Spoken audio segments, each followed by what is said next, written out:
एक बार भगवान विष्णु जी शेषनाग पर बैठे बैठे बोर हो गए और उन्होंने धरती पर घूमने का विचार मन में किया। वैसे भी कई साल बीत गए थे, धरती पर आए और वो अपनी यात्रा की तैयारी में लग गए। स्वामी को तैयार होता देखकर लक्ष्मी माँ ने पूछा, आज सुबह सुबह कहाँ जाने की तैयारी हो रही है? विष्णु जी ने कहा, हे लक्ष्मी, मैं धरती लोक पर घूमने जा रहा हूँ। तो कुछ सोचकर लक्ष्मी माँ ने कहा, हे देव, क्या मैं भी आपके साथ चल सकती हूँ?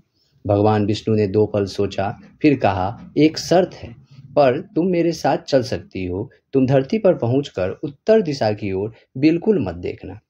इसके साथ ही माता लक्ष्मी ने हाँ करके अपनी बात मनवा ली और सुबह सुबह माँ लक्ष्मी और भगवान विष्णु धरती पर पहुंच गए। अभी सूरज देवता निकल रहे थे। रात बरसात होकर हटी थी, चारों ओर हरियाली ही हरियाली थी। उस समय चारों ओर बहुत शांति थी और धरती बहुत ही सुंदर दिख रही थी और माँ लक्ष्मी मंत्रमुग्ध होकर धरती को देख रही थी और भूल गई कि पति को क्या वचन देकर आई है और चारों ओर देखती हुई कब उत्तर दिशा की ओर देखने लगी, पता ही नहीं चला। उत्तर दिशा में माँ लक्ष्मी को एक बहुत ही सुंदर बगीचा नजर आया और उस तरफ से भीनी भीनी खुशबू आ रही थी और बहुत ही सुंदर सुंदर फूल खिले थे। यह एक फूलों का खेत था और माँ लक्ष्मी बिना सोचे समझे उस खेत में गई और एक सुंदर सा फूल तोड़ लाई। लेकिन यह क्या, जब माँ लक्ष्मी भगवान विष्णु के पास वापस आई तो भगवान विष्णु की आंखों में आंसू थे और भगवान विष्णु ने माँ लक्ष्मी को कहा कि कभी भी किसी से बिना पूछे उसका कुछ भी नहीं लेना चाहिए और साथ ही अपना वचन भी याद दिलाया। माँ लक्ष्मी को अपनी भूल का पता चला तो उन्होंने भगवान विष्णु से इस भूल की माफ़ी मांगी। तो भगवान विष्णु ने कहा कि जो भूल की है उसकी सज़ा तो तुम्हें ज़रूर मिलेगी। जिस माली के खेत से तुम नए बिना पूछे फूल तोड़े है, यह एक प्रकार की चोरी है।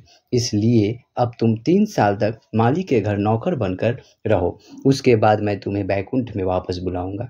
माँ लक्ष्मी ने चुपचाप सर झुकाकर हाँ कर दी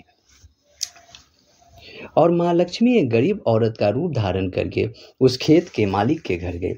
घर क्या एक झोपड़ा था और मालिक का नाम माधव था। माधव की बीवी, 2 बेटे और 3 बेटियां थी। सभी उस छोटे से खेत में काम करके किसी तरह से गुजारा करते थे। माँ लक्ष्मी जब एक साधारण और गरीब औरत बनकर जब माधव के झोपड़े पर गई तो माधव ने पूछा, बहन, तुम कौन हो और इस समय तुम्हें क्या चाहिए? तब माँ लक्ष्मी ने कहा, मैं एक गरीब औरत हूँ, मेरी देखभाल करने वाला कोई नहीं है, मैंने कई दिनों से खाना भी नहीं खाया है, मुझे कोई भी काम दे दो, साथ में मैं तुम्हारे घर का काम भी कर दिया करूँगी, बस मुझे अपने घर में एक कोने में आसरा दे दो। माधव बहुत ही अच्छे दिल का मालिक था, उसे दया आ गई, लेकिन उसने कहा, बहन, मैं तो बहुत ही गरीब हूँ, मेरी कमाई से मेरे घर का खर्च मुश्किल से चलता है, लेकिन अगर मेरी 3 की जगह 4 बेटियां होती तो भी मैंने गुजारा करना था। अगर तुम मेरी बेटी बनकर जैसा रूखा सूखा हम खाते हैं उसमें खुश रह सकती हो तो बेटी अंदर आ जाओ। माधव ने माँ लक्ष्मी को अपने झोपड़े समय शरण दे दी और माँ लक्ष्मी 3 साल उस माधव के घर पर नौकरानी बनकर रही।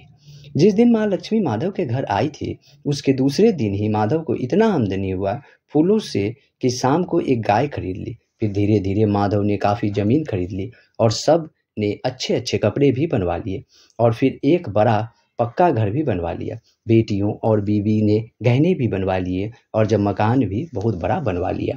माधव हमेशा सोचता था कि मुझे यह सब इस महिला के आने के बाद ही मिला है। इस बेटी के रूप में मेरी किस्मत आ गई है मेरी। और अब 2-5 साल बीत गए थे, लेकिन माँ लक्ष्मी अब भी घर में और खेत में काम करती थी। एक दिन माधव जब अपने खेतों से काम खत्म करके घर आया तो उसने अपने घर के सामने द्वार पर एक देवी स्वरूप गहनों से लदी एक औरत को देखा। ध्यान से देखकर पहचान गया, अरे यह तो मेरी मुंह बोली चौथी बेटी यानी वही औरत है, और पहचान गया कि यह तो माँ लक्ष्मी है। अब तक माधव का पूरा परिवार बाहर आ गया था और सब हैरान होकर माँ लक्ष्मी को देख रहे थे। माधव बोला, हे माँ, हमें माफ़ कर, हमने तेरे से अनजाने में घर और खेत में काम करवाया है। माँ, यह कैसा अपराध हो गया? हे माँ, हम सबको माफ़ कर दे। अब माँ लक्ष्मी मुस्कुराई और बोली, हे माधव, तुम बहुत ही अच्छे और दयालु व्यक्ति हो। तुमने मुझे अपनी बेटी की तरह से रखा, अपने परिवार के सदस्यों की तरह से। इसके बदले मैं तुम्हें वरदान देती हूँ कि तुम्हारे पास कभी भी खुशियों की और धन की कमी नहीं रहेगी।